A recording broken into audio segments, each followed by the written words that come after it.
Bom dia.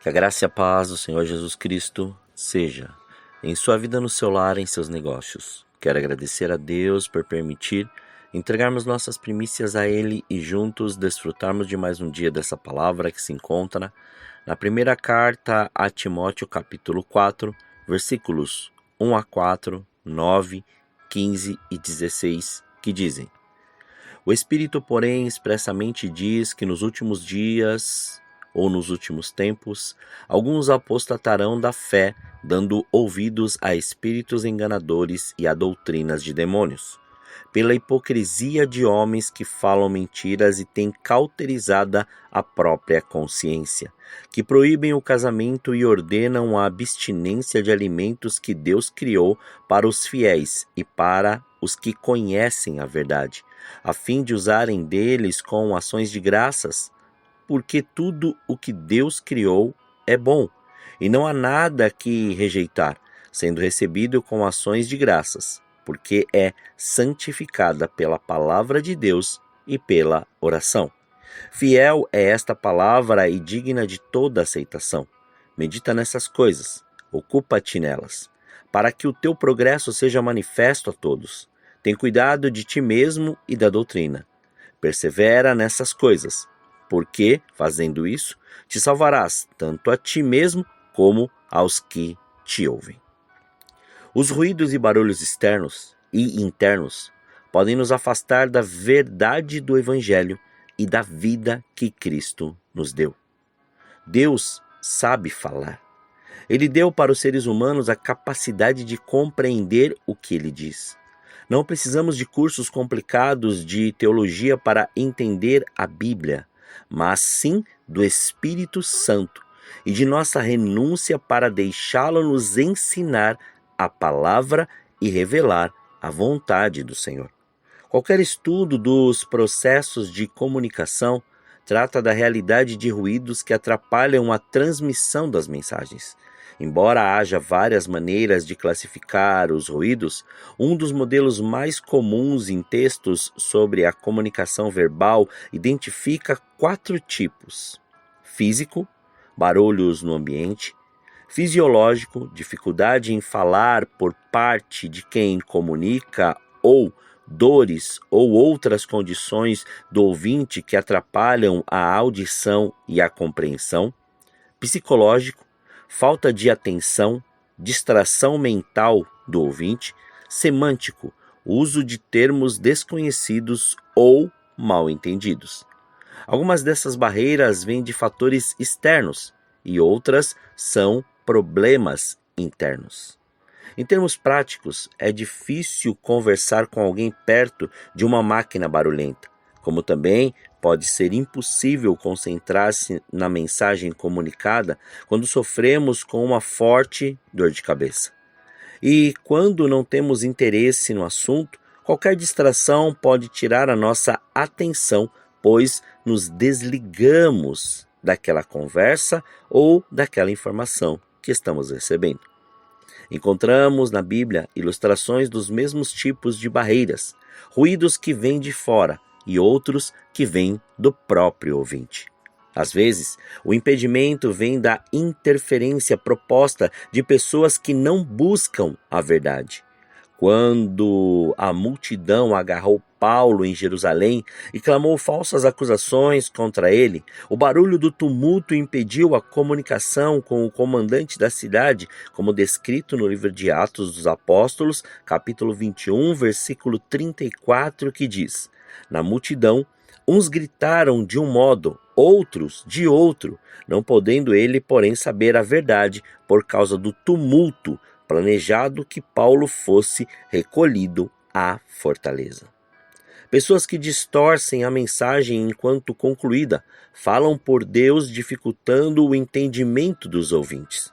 Jesus constitui o perigo de pessoas que se apresentam como autoridades sobre a palavra de Deus, mas não vivem conforme essa mensagem. Seu serviço se torna vão quando ensinam doutrinas dos homens. Lamentavelmente, esses líderes perigosos conduzem seguidores à perdição, como vemos descrito no Evangelho de Mateus, capítulo 15, versículos 13 e 14, que dizem: Toda planta que meu Pai Celestial não plantou será arrancada. Deixai-os, são cegos, guias de cegos. Ora, se um cego guiar outro cego, cairão ambos no barranco. Paulo combateu pessoas que perturbavam os cristãos na igreja primitiva, poluindo a mensagem do Evangelho com o acréscimo de crédito do Antigo Testamento. Ele avisou sobre o perigo de impostores e de líderes religiosos que agem como lobos e destroem o rebanho. Esses ruídos vêm de fora e ameaçam os servos do Senhor. Talvez o ruído mais comum, porém, seja uma ameaça que se encontra no coração do ouvinte.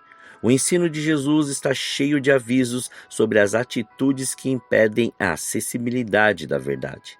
A famosa parábola do semeador é, de fato, uma parábola sobre os solos em que Jesus revelou os corações dos ouvintes. O ruído interno chega ao seu auge no solo espinhoso, como vemos descrito no Evangelho de Mateus, capítulo 13, versículo 22. O que foi semeado entre os espinhos é o que ouve a palavra. Porém, os cuidados do mundo e a fascinação das riquezas sufocam a palavra e fica infrutífera. As coisas do dia a dia e a busca pelas coisas desta terra criam tanto barulho na vida de uma pessoa, ainda que ouça o apelo do Evangelho, não valoriza sua mensagem eterna. Para sermos bem-sucedidos em nossa vida espiritual, precisamos identificar e corrigir os ruídos, as barreiras que impedem a mensagem de Deus chegar até nós. Em alguns casos, significa a rejeição de falsas doutrinas, interpretações distorcidas que vêm dos outros, e parar com os excessos de práticas automatizadas na religiosidade. Em outros casos, será necessário resistir às tendências desta vida para deixar a palavra do Senhor penetrar no seu coração. Permita, hoje, ouvir a voz do Senhor sem ruídos e praticar a sua palavra sem obstruções, barreiras e impedimentos, pois, fazendo assim, você compreenderá tudo aquilo que o Senhor preparou para você neste dia chamado hoje. Oremos. Pai, nós te louvamos e te agradecemos. Graças te damos por mais este dia. Obrigado pela sua presença, obrigado pelo seu amor, obrigado pela sua graça. Obrigado, Pai, pela sua glória, obrigado por este fôlego de vida.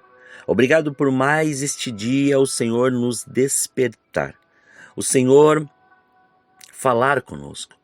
O Senhor revelar a sua palavra e revelar o seu evangelho, mesmo, Pai, que muitas pessoas queiram, Senhor, queiram falar de tantas outras coisas, porque, infelizmente, Pai, quando estamos emocionalmente parados ou emocionalmente presos em algo, nós não queremos, Senhor, a responsabilidade do seu evangelho, mas sim nós queremos, Pai, o alívio de palavras para nós queremos continuar. Sabemos que há tempo para todas as coisas, mas, Pai, não nos deixe ficar preso a estes pormenores, porque ainda que seja uma coisa que não tenhamos a compreensão, e que tenha sim nos ferido, nos machucado e nos separado daquelas coisas que acreditamos serem as melhores para nós, não teve e não chegou coisa maravilhosa ou mais tremenda e gloriosa do que a sua presença, do que a vida que o Senhor nos deu, porque o Senhor nos tirou das trevas, o Senhor nos tirou do lamaçal do pecado, o Senhor nos tirou daquele lugar aonde nenhum outro homem poderia nos tirar, aonde nenhuma outra pessoa poderia nos tirar. O Senhor nos tirou de um lugar e nos colocou e nos estabeleceu no reino do seu amor.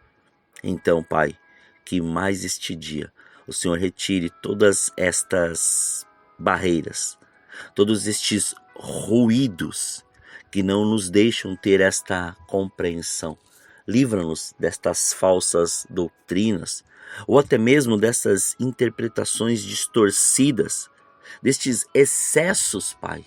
Sim, porque quando nós fazemos sem muitas vezes compreender a necessidade de fazer aquilo, nós estamos agindo de uma maneira religiosa. E esta religiosidade pode nos afastar da sua presença. Então, Pai, em nome de Jesus, não nos deixe cair nestes laços que o inimigo tem querido, mas antes, leva-nos à compreensão deste seu reino. Que o seu reino seja estabelecido em nós e a sua vontade seja feita. Que a sua glória seja abundante e o seu querer seja algo que nos marque, nos efetive de uma maneira neste nível de relacionamento que todos, Pai, sim, todos, fiquem impactados. Tamanha presença da sua graça, tamanha presença da sua glória, que neste dia de hoje, o seu amor seja abundante e possamos, sim, levar este evangelho como cartas vivas para todas as pessoas, para todos os lugares e para todos os ambientes que o Senhor nos colocar e nos levar. Livra-nos do mal, livra-nos da tentação. Não deixe faltar o pão na mesa, Senhor, dos seus filhos, mas antes revele cada vez mais o seu querer, o seu amor, a sua graça e a sua glória. Consagramos este dia, consagramos nossas vidas, consagramos tudo diante do seu altar, para que o seu nome continue sendo glorificado, exaltado e engrandecido. Consagramos todos os nossos sentidos, para nós podermos ficar perceptíveis à sua graça, à sua glória, ao seu poder e ao seu senhorio. Muito obrigado. Assim oramos, agradecidos, em nome de Jesus. Amém. Que você tenha um dia abençoado na presença do Senhor. E quem vos fala é o pastor Leandro Araújo de São Paulo, capital. Deus te abençoe grandemente.